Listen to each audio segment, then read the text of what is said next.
Assalamualaikum warahmatullahi wabarakatuh. Saya Sutiani, NPM 214020269.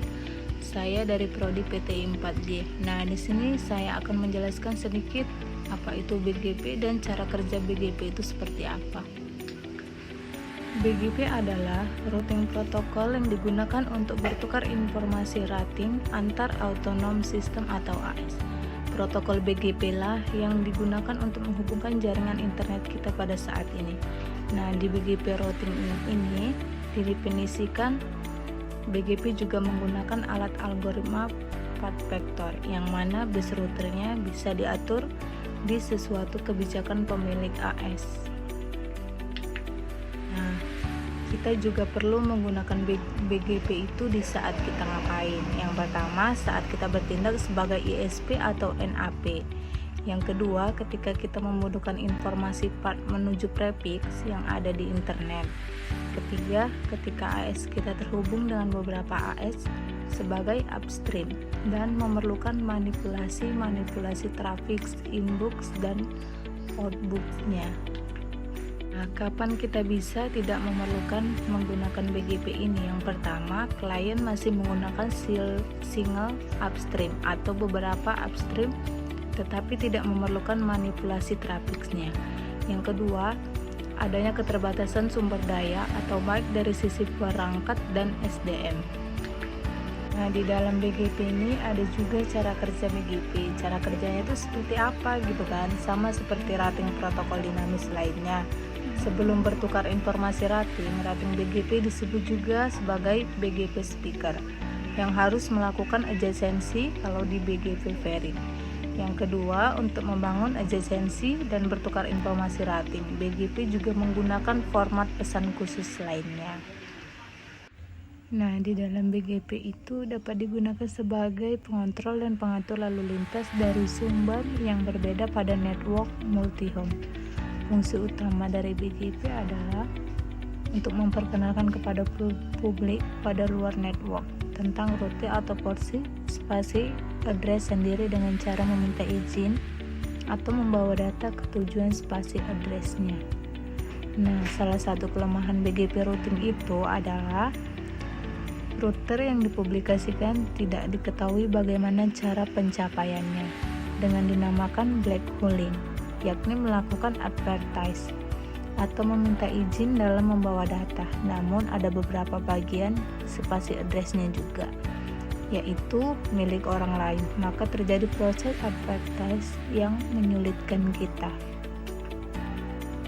Nah, di dalam perangkat hardware dan software untuk komunikasi BGP itu ada juga kelengkapannya. Yang digunakannya adalah router komersial seperti Cisco router dan Bay router atau klon-klon VC yang menjalankan Linux atau varian Unix lainnya yang dibantu dengan menggunakan program Yannick yakni gadget untuk mengelola BGP-nya. Nah, di dalam BGP itu masih banyak jenis-jenis BGP lainnya. Contohnya itu seperti eBGP atau internal BGP. Apa itu internal BGP? Internal BGP itu adalah sebuah sesi BGP yang terjalin antara dua router yang menjalankan BGP yang berada dalam satu hak administrasi, atau dengan kata lain berada dalam satu autonom sistem yang sama. Sesi internal BGP biasa dibangun dengan cara membuat sebuah sesi BGP antar sesama router internal dengan menggunakan nomor AS yang sama. Yang kedua itu ada eBGP yang artinya external BGP. External BGP itu kayak mana maksudnya gitu kan? External BGP itu yaitu adalah sebuah sesi BGP yang terjadi antara dua router atau lebih yang berbeda autonomisnya, sistemnya atau berbeda hak administratifnya. Nggak hanya sekedar beda nomor AS-nya saja, namun berbeda dengan administrasinya.